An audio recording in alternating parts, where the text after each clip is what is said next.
Today we are going to see ultrasonic sensor, a widely used sensor interfaced with Arduino for performing variety of applications. You know what an ultrasonic signal is? An ultrasonic signal is essentially a sound wave which travels the speed of your sound, which cannot be heard by your normal human ears. So this sensor is typically used for a variety of applications. One commonly used application is it is used in anti-collision systems in your car. So you can see that these ultrasonic sensors are fixed in the front side as well as at the back side of your modern day cars. Therefore, so whenever this car is about to collide a wall, or whenever you are actually traveling on road in automatic cruise control systems, when the system itself is driving the car, these ultrasonic sensors act as some kind of a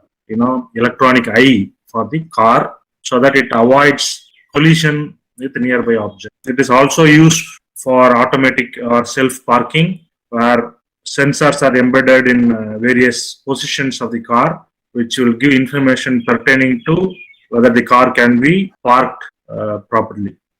You can also use ultrasonic sensors in autonomous robots, where the robots can detect whether there is an obstacle in front of the robot, and it can accordingly change its course, can move forward or backward or change its travel depending upon the position of the obstacles in front of it. Okay, so essentially an ultrasonic sensor is used to measure an obstacle or an object in front of the host device, and it can also be used for estimating the distance, how far it is from the measuring point of measurement. Okay? So this is the side view of your ultrasonic sensor. If you see the ultrasonic sensor, you have a couple of units here. One is represented as a T, the other one is represented as a R. This T stands for transmitter, this R stands for receiver. Okay, so we have two units in the ultrasonic sensor. One is ultrasonic transmitter, the other one is ultrasonic receiver. So what is the job of this ultrasonic transmitter and what is the job of this ultrasonic receiver? This ultrasonic transmitter, now this is where I measure the distance. So this is the point of measurement. This is my target device. My objective is to measure what is the distance of this target device from the point of measurement. So this distance I have to measure. So in this ultrasonic, we have one transmitter unit and we have one receiver unit. The job of this transmitter unit is to emit the ultrasonic sound waves, typically at 40 kilohertz. So this transmitter transmits or emits sound waves at 40 kilohertz, and the moment it hits the target device, which is in the line of sight of this sensor, then that sound wave is reflected back and it is gathered by this receiver. So as the name suggests, this transmitter is to transmit the sound wave at 40 kilohertz. When it hits the target, the reflected sound wave is collected back by the receiver. That is how it works. It's a simple transmitter and a receiver device. The transmitter emits the ultrasonic sound wave at 40 kilohertz, and once the transmitted sound wave hits the target device, it is received back by the receiver. Now, how are we going to measure the distance of the target device? Is what is our concern. Once the transmitter is transmitting the sound wave, we know the simple formula in physics: velocity is equal to distance traveled by time, isn't it? So if you want to know what is distance traveled, then it is the product of velocity. So what is the velocity here? The velocity is the velocity of sound wave. So what is the velocity of sound wave? It's 340 meters per second. Sound waves are capable of traveling at a velocity of 340 meters in 1 second. So that is the standard sound velocity multiplied by time. What is the time here? The time that the sound wave takes to travel from this point and hit this target device and to receive this receiver back. So this entire time we take into consideration. So once you know this time, and if you are able to multiply that time with this velocity, you end up in getting the distance. But this distance is 2 times the distance of the actual distance that we are interested in, because we are taking into consideration the time taken by the device to travel from here to here and from here to here. So therefore, the actual distance would be 340 meters per second multiplied by time. We have to divide that value by 2, because we are taking the time both for travel as well as the reverse. So the exact distance traveled would be 340 meters per second into time divided by 2. As a person who is interested in measuring this distance, what should be my objective? My objective should be, I should know how to transmit this sound wave. So that is my primary job, number one. Once this sound wave hits the target and it is collected by the receiver, I should know what is the time taken for this sound wave to start from here and hit this target device and to get collected by the receiver device. So I should know what is the time taken by the sound wave to travel to and fro. So these are the 2 things that I should know. Once I know how to emit this sound wave, I can make this sound wave to travel from the transmitter and it's hit the target and then it is collected back by the receiver. And if I know what is the time traveled by the sound wave from this point to this point, I can make use of that time and calculate what is the distance of my target device. So this is the target device. So that is what we have to do now. So if you see the pin details of this ultrasonic sensor, what we are using here is HC-SR04. This is the serial number of the sensor. You can see that there is a capital letter T here. T stands for transmitter. You can also see a letter R here. This stands for receiver. So if you see the pin details, there are totally 4 pins. First pin is called the VCC pin or the power supply pin. So my job is to connect this power supply pin to 5 volt. The last pin is the ground pin. So the job of the designer is to connect this to 0 volt or ground. In between this VCC and ground, we have 2 pins. This pin is called the trigger pin. This trigger pin is what is to be used for fulfilling the first job, how to transmit sound waves. So we need to give some input for this trigger pin so that the ultrasonic sensor starts transmitting sound waves from this transmitting device. So what is the input that we have to supply to this trigger pin in order to make this transmitter to emit the sound wave at 40 Hz. So this trigger pin expects a pulse. Initially it has to be at 0, then you have to make it 1 for an extremely short duration, and again you have to make it low. So this is the input that you have to supply to this trigger pin for this ultrasonic transmitter to emit the sound wave. Okay, so what should be the width of this time period? Like how long we have to make this pulse to remain at high? It should be high for exactly 10 microseconds. So if you emit if you supply a pulse to this trigger pin in this format exactly, what does this format means? Initially it has to be at 0, and then we make it high for exactly 10 microseconds, and we again make it 0. So if you supply a short pulse which is at high state for exactly 10 microseconds, then this transmitter would start pulsing out the sound waves. If you want to know exactly how it emits the pulses, it exits that ultrasonic waves in short bursts. Okay, typically 8 pulses it would sub. 1, 2, 3, 1, 2, 3, 4, 5, 6, 7, and 8.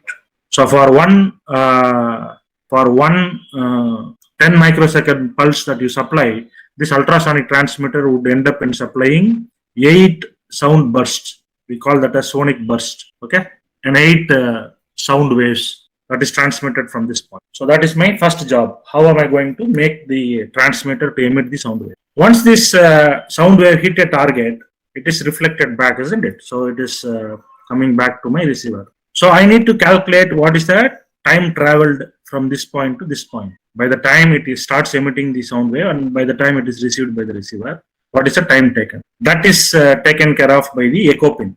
So this is my echo pin. This echo pin is an output pin as far as the ultrasonic sensor is concerned. So this is my echo pin. So how do you measure the time of transmit and receive? This echo pin essentially supplies a pulse whose width is proportional to the distance of the target. Okay, so it supplies a pulse whose high period is proportional to the target distance. What it means, we have an echo output where the sensor would supply an output to the user. What is the format of that output? The format of that output is you would end up in getting a pulse whose time period t is proportional to the distance measured. So what is my job? My job is first I supply the trigger pulse to the trigger input, and then I capture this echo output, and then I measure what is this time. Which time? This on time.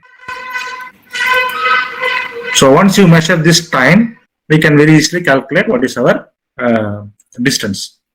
So if you are connecting this with our Arduino device, we use one pin for supplying this trigger pulse, and we use one pin for getting the input from the sensor. So one pin we need one pin for output for supplying this trigger, and we need one input pin for collecting this echo output. So that's how. Now that would take you to the Arduino interface. So as usual, you can take this power supply pin and connect to 5-volt input, and you can take this ground and then connect to this ground pin. So that concludes my power supply part. You can use any two pins of your Arduino for trigger and echo. So I take pin number 11 and connect it to trigger. So trigger is an input for this ultrasonic sensor, whereas for an Arduino it is an output. So we supply an output from Arduino which goes as an input for trigger to ultrasonic sensor, and we have an echo pin. This is an output from the sensor which goes as an input for Arduino. So this is output for sensor, whereas input for Arduino. So this is my echo pin. So what should be supplied at trigger? We have to supply a short pulse of 10 microsecond with what is available in echo, a high pulse whose time is proportional to the distance. So that's what it is. Okay. Now, how to send your trigger and echo? Let us do that here. First, let us focus on trigger. Trigger, I have to, we are using pin number 11 for trigger. So this is my trigger pin. So what is the format of trigger? It has to go high for 10 microseconds. So initially I make trigger pin as low. Let us say, what is the format? Digital write, 11th pin, low. So that completes this path. And then maybe you can wait for some delay of 1 millisecond, a small period. And then we have to make this high, isn't it? So digital write, 11th pin, high. So that will make this point. We have to maintain a time delay of exactly 10 microseconds. So far we have been using delays only with millisecond precision. Okay, this is a millisecond delay. So how do I create a delay for microsecond precision? There is a separate function called delay microsecond function. So far we haven't used that. Today is the time we need that, so we use that. So what is the name of the function? Delay microseconds. Note the M capital here. So in bracket you can pass how many number of microseconds you want as a delay. So this microsecond is passed as a delay. Conventional delay is a simple delay. In this case, you have to pass the millisecond as a parameter. You know what is the difference between a microsecond and a millisecond, right? 1 millisecond is equal to 1000 microseconds, isn't it? So 1 millisecond is equal to 1000 microseconds, or 1 second is equal to 1000 milliseconds. So what is the relationship between 1 second and microsecond? So 1 second is equal to 10 raised to 6 microsecond. 1 microsecond is 1 millionth of a second. 1 millisecond is 1000th of a second. So the relationship between millisecond and microsecond is 1000 microseconds form 1 millisecond. So microsecond is much smaller time when compared to millisecond. How smaller? 1000 microseconds form 1 millisecond. So that's smaller. So we needed a separate function for that. So in this case, I use a different function. Delay microseconds. What is the parameter that we have to pass? 10, because we need a delay of 10 microseconds. And then we have to make it low. So how do we make it low? Digital write, 11th pin again with there. So this will complete my trigger part. Maybe I will type the source code for you. You can understand how exactly. So void setup void loop. So we use integer. Which pin is used for trigger? 11th pin. So trigger equal to 11. I use the name because it is much more convenient for me.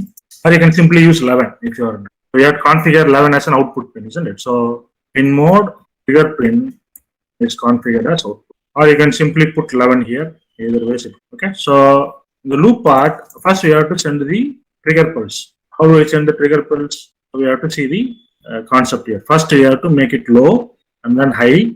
Wait for 10 microsecond and again. So first we make it low. Digital write, trigger pin low. So first we are making it low and we wait for typically 1 millisecond, a very small time. And then we make it high. Digital write, trigger pin high. How long it should be at high state? Exactly 10 microseconds. So we use a separate delay program. Delay functions. Delay microseconds. MICROSECONDS. Microseconds. We pass number of microseconds as delay. In this case, it is 10. And then again, we have to make it low. Digital write, trigger pin to make it low. The moment you complete this operation, this fellow, the trigger, would start transmitting the sound waves at 40 hertz. That is the first thing. Second, which I have to connect this one, of course, to the trigger input of your sensor. Otherwise, the pulse that is generated here may not reach. And once it hits a target, this echo will return a pulse for you, which I have to collect. So where I am connecting that one? I am connecting that one to the 10th pin, which is acting as an input for me, isn't it? So in mode, so let us define this echo first. Integer, so is configured to 10th pin. In mode, echo input. Why I am configuring that as input? Because the signal is going in. See the direction, it is going in. Sensor is giving you the output, it is going in. Both of them are in digital form. That is why we are dealing the right hand side. We are not using this part because it is not an analog input, it is a digital input. So that is why we are dealing this. Not all sensors will give you analog outputs. In this case, it is a digital input and output. Right. Now, once you supply this, okay, this part is to generate the trigger pulse. Once you supply the sound output, it will go and hit a target and it will give you a echo. So we have to now collect the echo. Collect the echo and measure the time. What time I am talking about? This echo will give you a pulse, a high period, and this time should be measured. There is a built-in function available in Arduino. That function will exactly measure the time period of a pulse and give you the answer in microseconds. Okay, so what is the name of that function? Pulse-in function. PULSE.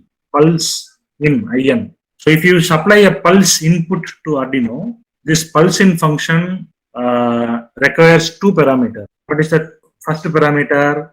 First one is the pin. Which pin you wanted to measure the width of the pulse? I want to measure the width of the pulse for the echo pin, which is pin number 10. So first one is the pin number. So echo pin, comma. Whether you want to measure the duration of high pulse or low pulse, because pulse can be high or low. I am interested in measuring only the high duration, how long the pulse remains at high period. So that is what I am interested in measuring. So you give that as high.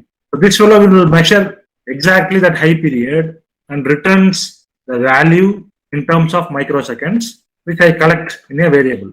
So I call this as duration. This duration is a very large output because the output is normally available in microseconds. So we declare that as a long integer, long microsecond or long duration. Duration is a variable which is used to collect the output of this pulse-in function. This pulse-in function does what? It takes the echo input. It measures how long that particular pulse remains at high state and returns the value in microsecond. If you want to understand very clearly, this echo will return your pulse. This time duration I am interested. So what is this pulse-in function does?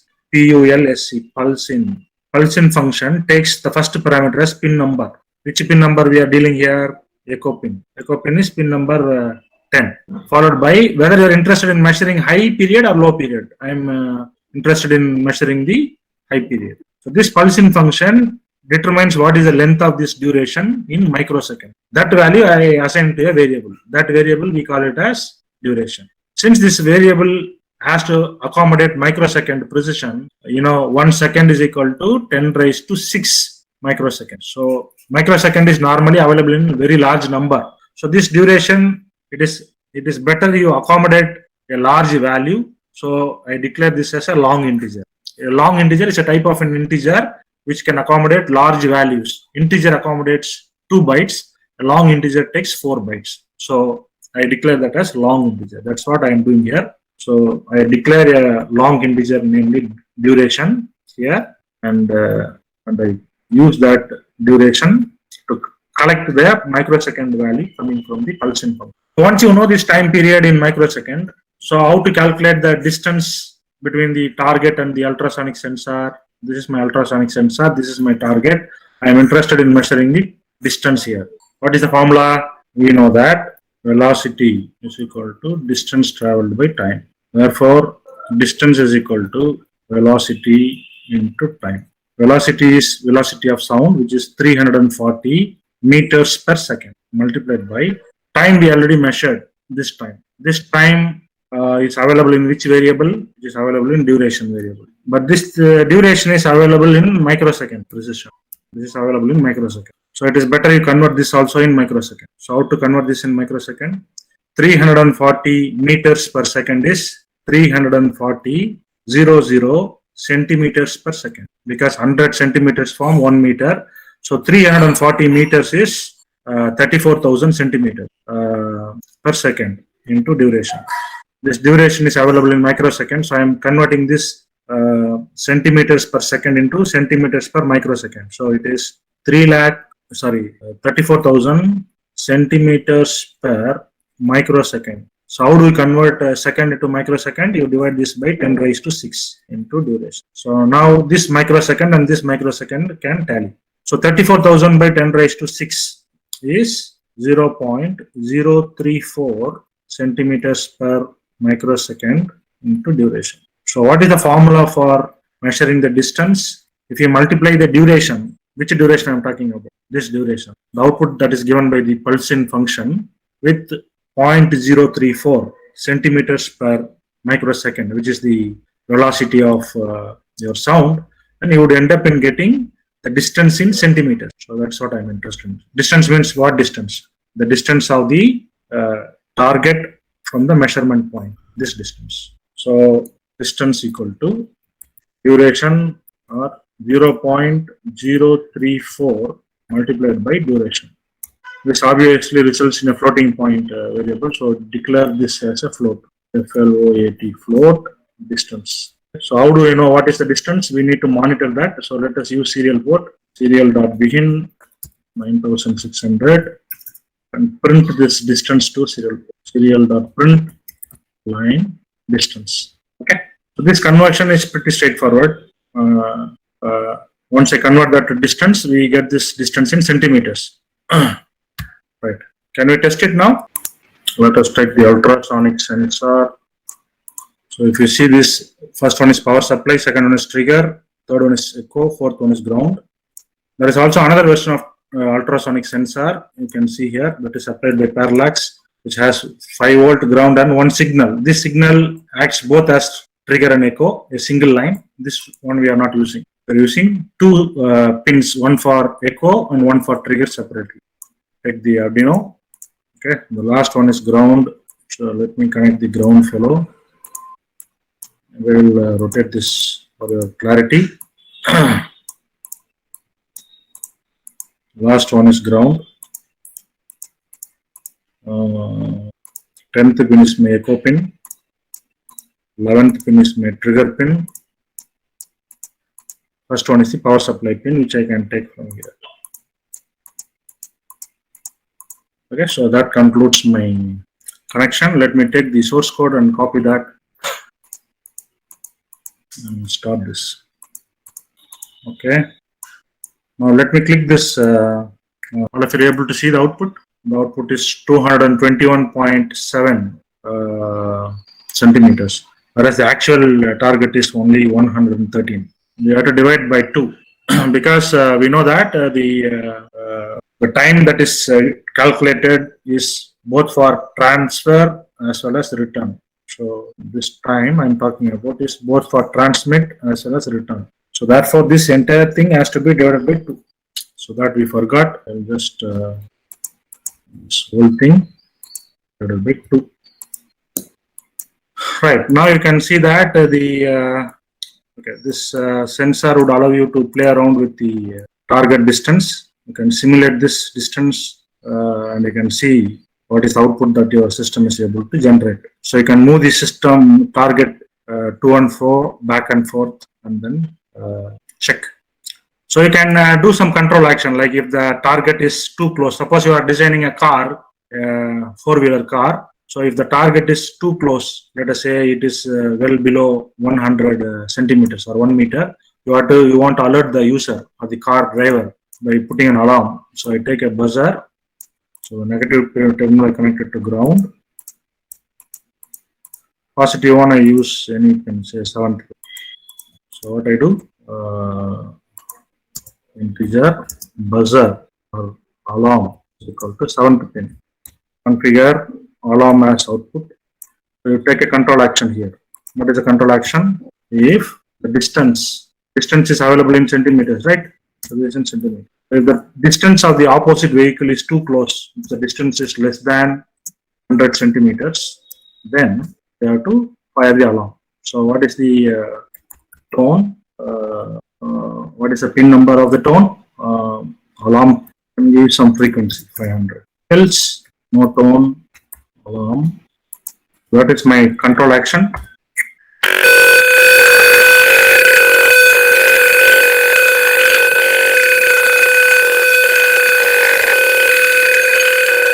As long as this is my opposite vehicle, as long as the opposite vehicle is in a safe distance, we are not bothered. The moment the vehicle comes closer, or my vehicle is driving faster and we are about to collide the opponent's vehicle, I get an alarm. So this is how the ultrasonic sensors work.